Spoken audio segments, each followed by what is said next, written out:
aí pessoal, tudo bem com vocês? Bem-vindos a outro vídeo do canal Coleção Paralela. Eu sou o Rodrigo e bem-vindo a um dos nossos últimos vídeos da série Faroeste na segunda-feira.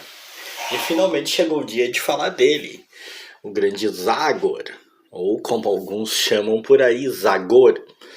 Eu sinceramente cresci falando só Zagor, pra mim sempre foi o Zagor. Né, me dei conta de que algumas pessoas usavam uma expressão diferente, falavam Zagor muito tempo depois e só na internet, para ser sincero, eu vou continuar falando Zagor, tá?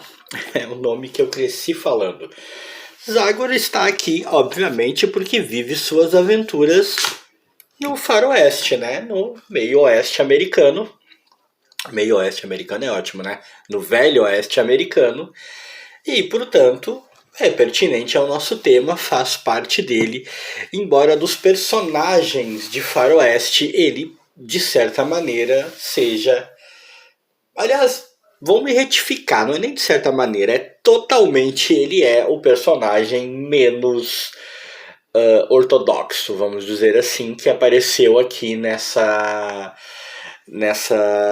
pequena série até agora, né? Ele é o personagem de Faroeste com a pegada mais diferente e menos faroeste de todas, né?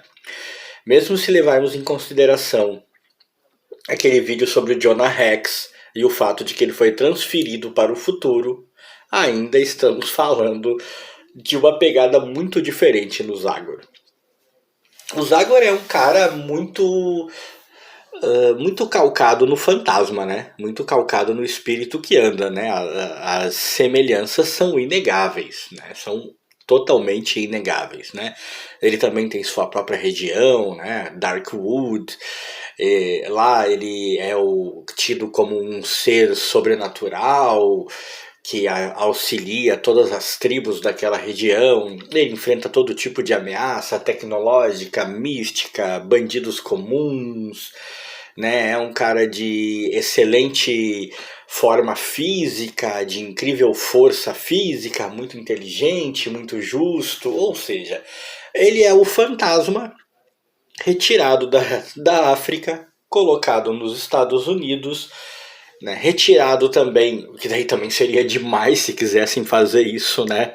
Seria daí chupinhação demais, né? Retirado dele também aquela coisa dos mais de 400 anos de existência, de gerações de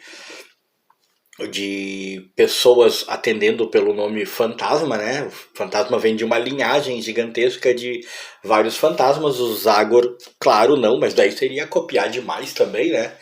Fora isso, ambos usam uniformes extravagantes, vivem em aventuras em regiões fictícias criadas especialmente para eles, são tidos como sobrenaturais pelas tribos daquela região e por aí vai.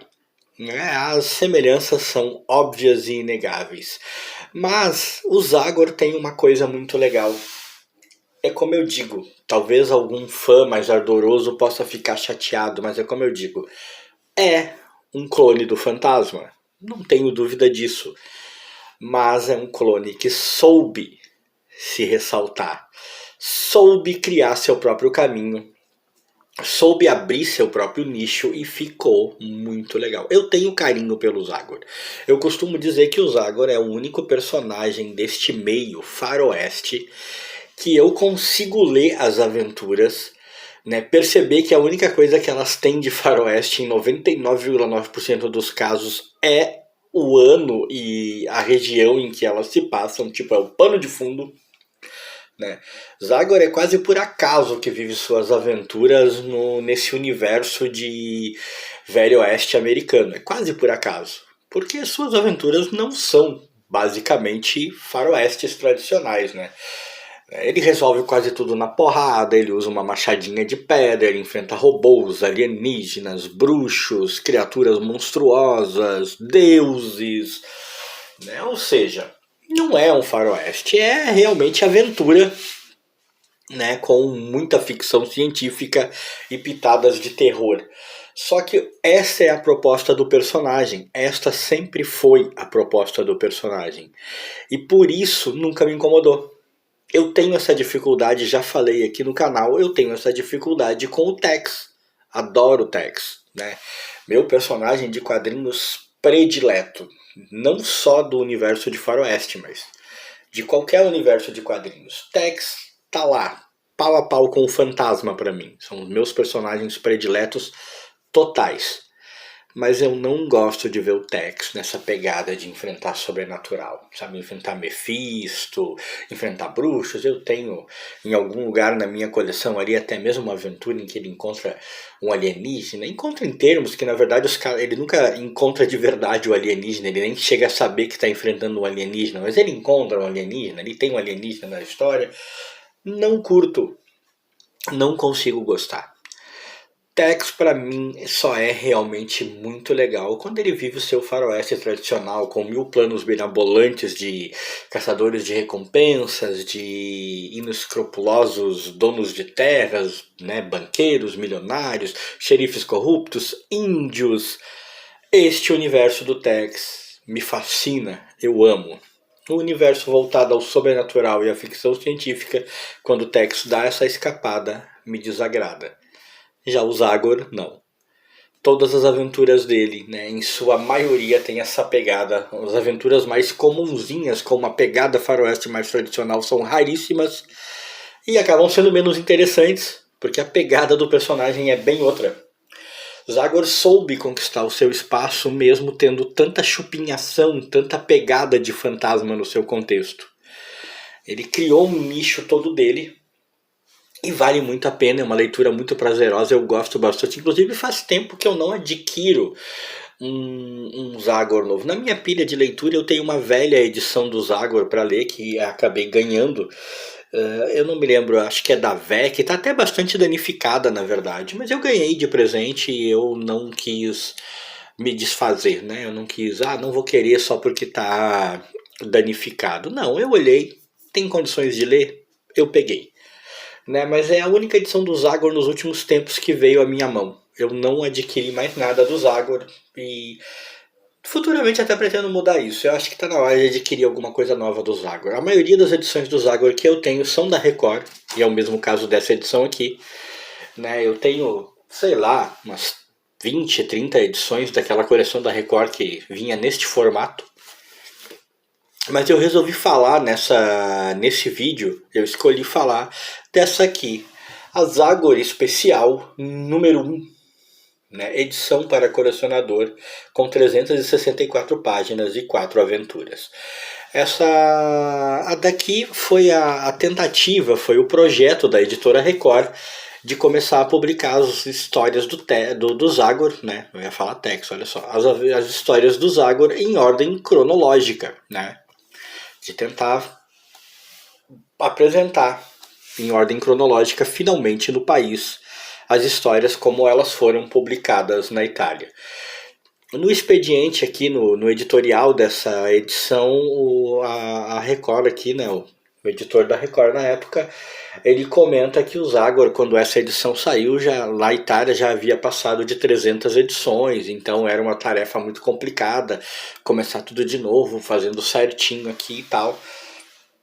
Mas que a Record o faria. Eu não sei dizer quanto tempo durou, quantos Zagor especiais saíram, não acompanhei isso, eu só tenho o número 1, que eu já não comprei em banca. Este Zagor número 1 eu já comprei num sebo na época, né, Zagor especial número 1, mas é uma edição que eu gosto muito, né, e não tem nada a ver com ser um número 1. Eu gosto muito primeiro porque eu acho essa capa muito bacana. Eu acho muito legal.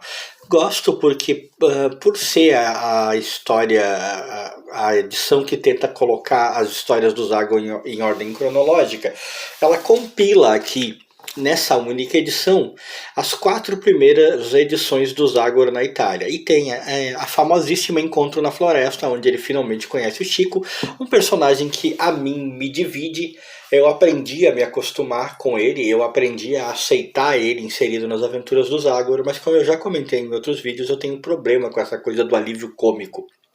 Eu acho que não pega bem sempre, eu acho desnecessário que muitos personagens tenham sempre um alívio cômico, tipo Dylan Dog e o Groucho, quando eu lia Dylan Dog, né? Tinha o Groucho, né? Zagor e o Chico, sabe? Essas coisas, esse alívio cômico eu nunca curti, nunca achei legal. Mas eu aprendi a aceitar isso no Zagor, a gente aprende a se acostumar, incorpora, né, na leitura, e acaba que gosta e fica com aquela curiosidade de como eles se conheceram. Então essa daqui tem a aventura Encontro na Floresta. Né, como eu disse, são 364 páginas, a lombadinha é quadrada, aquele padrão da Record da época, né, esse formato um pouco maior que um formatinho comum, né, um pouco mais largo, um pouco maior. É uma edição que foi publicada aqui no Brasil, eu não me recordo quando, vamos ver se eu vejo aqui, se consigo achar um expediente, alguma coisa para a gente saber. Mais ou menos aqui, ó. Foi publicado em 1991, aqui no Brasil. Traz textos do Nolita, lógico, né? De quem mais? As primeiras aventuras, né? Só podiam ser do cara. Começa com a primeira história, Encontro na Floresta.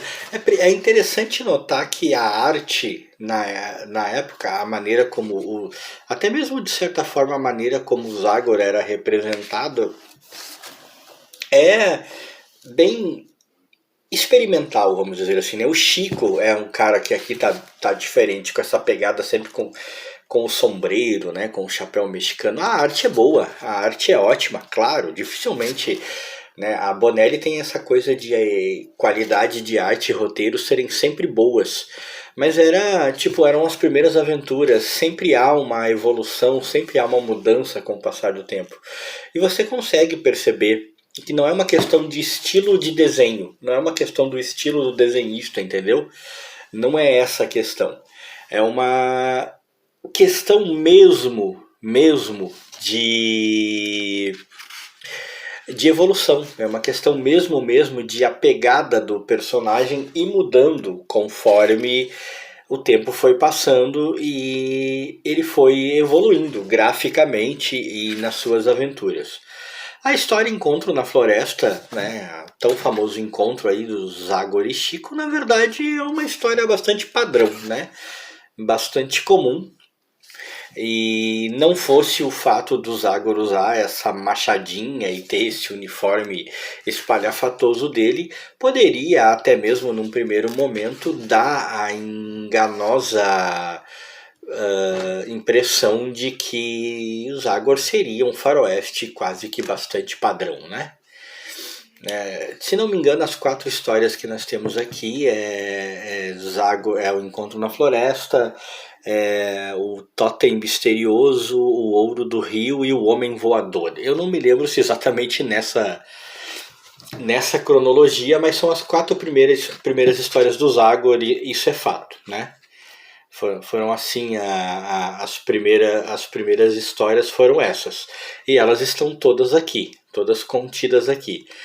E depois que essa primeira história passa, aí tem, né, do Encontro na Floresta, eles finalmente, né, ficam juntos, se tornam aliados, né, Zagor e Chico, né, a grande parceria de que nos acostumamos e passamos tanto tempo vendo já há anos, né? É curioso notar isso também, né? Aqui, ó, aqui havia especial 30 anos, 1961, 1991. Zagor na época estava fazendo 30 anos de existência o personagem. Então, como eu disse, essa primeira aventura até poderia nos dar uma impressão de que Zagor teria alguma coisa de mais padrão, né? De um faroeste mais padrão, mas logo isso muda, né? Nas primeiras histórias isso já muda, né? O Chico ajuda ele a perpetuar aquela ideia de que ele é o espírito da machadinha, de que ele é uma criatura sobrenatural. Suas desventuras continuam, problemas com o exército, problemas com, né, vigaristas e charlatões, né, tipo um mago aqui. Né, problema com gente gananciosa que ameaça as tribos, sempre, né, dentro disso. E são boas aventuras, são boas. O personagem evoluiria, lógico, a gente teria aventuras fantásticas depois, né? A Pista do Oeste é uma aventura fantástica, né? Que ele teria suas aventuras com aquele Ranger, né? Que é o cientista louco lá, coisas como Titã ressurge, né? O Raio da Morte, cara, Raio da Morte é fantástico, olha, né? Aventuras realmente fantásticas, mas as primeiras aventuras ainda assim eram boas, eram muito boas mesmo. Depois nós temos o Totem Desaparecido, né? Eu falei Totem Misterioso, mas é Totem Desaparecido, né? Outra aventura dentro da cronologia do Zagor, uma das primeiras, uma aventura que não é ruim, é boa, mas também não tem nada demais, ainda não nos mostrava aquele Zagor realmente maluco, com histórias fantásticas que a gente esperava, nos dava muito do elemento do quanto ele era visto pelas tribos como, né, um ser sobrenatural, e nos dava também a ideia de suas proezas físicas, com certeza. Depois tivemos o Homem Voador, e aí o Zagor começava a mostrar que veio, na minha opinião, né? Porque no Homem Voador ele enfrenta um homem que voava, mais planava do que voava, né? E aí já é uma pegada muito diferente, né, das aventuras de Faroeste, que até então as pessoas estavam acostumadas, né? Aí não é mais uma questão apenas do Zagor com incríveis proezas físicas, enfrentando inclusive índios anões, uma versão de pigmeus do Velho Oeste, vamos dizer assim. Me pergunto o quanto isso teve alguma ideia de homenagem, sei lá, né? Temos aqui ele enfrentando um cara que comandava uma tribo estranhíssima de índios, cujo o porte físico era atarracado, que eles eram anões mesmo, né? Eles eram menorzinhos e que podia voar, né, cara? E que planava. Ali Zagor começou a mostrar, né, de vez a que veio, começou a mostrar que era um personagem fora da curva, totalmente, né? Você não ia ler isso em nenhum outro lugar. As primeiras aventuras davam alguns indícios, né? Pela mitologia do personagem que foram demonstrando, que ele era visto como sobrenatural, que ele defendia os índios e tal, mas quando ele enfrentou o Homem Voador foi tipo o cartão de visita, né? Aí jogaram na cara dos indivíduos, ó, este cara, ele não vai ficar por aí trocando tiros e enfrentando bandidos apenas, ele vai fazer muita doideira. Aí temos o Ouro do Rio, né, que eu acho que é a última aventura dessa edição. Olha a arte. Como eu disse, é uma edição que compila as 4 primeiras edições, nos dá Zago enfrentando o canguru boxeador, que tal? Ela nos dá uma boa ideia do que viria, nos mostra de verdade que estávamos lidando com um personagem nascido para fazer do Velho Oeste um território cheio de incongruências e maluquices. Zagor tem a licença poética para fazer isso, né? Como eu digo, Zagor pode, né? O faroeste do mundo de Zagor é uma doideira. Curioso que quando houve esse crossover entre Zagor e Tex, que foi tão falado aí recentemente na internet, o pessoal todo feliz de ler e tal, eu lembro que eu já havia visto pedidos, os leitores pediam a possibilidade desse crossover lá há muitos anos atrás, né, nos anos 90 lá. E a desculpa da Bonelli para não fazer era justamente a diferença de idade entre os dois, que eles achavam que não valia a pena e tal, né, que seria complicado uma aventura assim. Pelo jeito mudaram de ideia, né, acabaram unindo os dois, mas é preciso notar que quando esses dois se encontraram e ficou, né, definitivamente provado que eles estão no mesmo universo, isso já nem é um choque assim tão gigante, porque aquele universo maluco do Zagor, em que até robôs, tecnologia muito à frente do seu tempo, alienígena e monstros e tal, que ele enfrentou, Aparece um pouco no texto, infelizmente, na minha opinião, eu não gosto disso. Então nem parece tão incongruente que eles estejam no mesmo universo de verdade, porque a diferença é que o Zagor se esbaldou nesse tipo de aventura, ele sempre se esbaldou na ficção científica e no terror, e o Tex tem umas pinceladas. Eu não li esse crossover, sinceramente não tenho tanta vontade de ler, eu não consigo ver essa pegada como realmente muito interessante, mas gosto muito do Zagor. É um dos meus personagens prediletos da Bonelli, um dos primeiros que eu conheci, né? Digo de novo, na minha opinião, ele tem a licença poética de viver aventuras doidas no faroeste sem viver faroeste de verdade. Mas ele tá lá, ele tá no Velho Oeste, ele tem todos os elementos, então ele tá no nosso vídeo. E se você gostou desse vídeo, deixa like.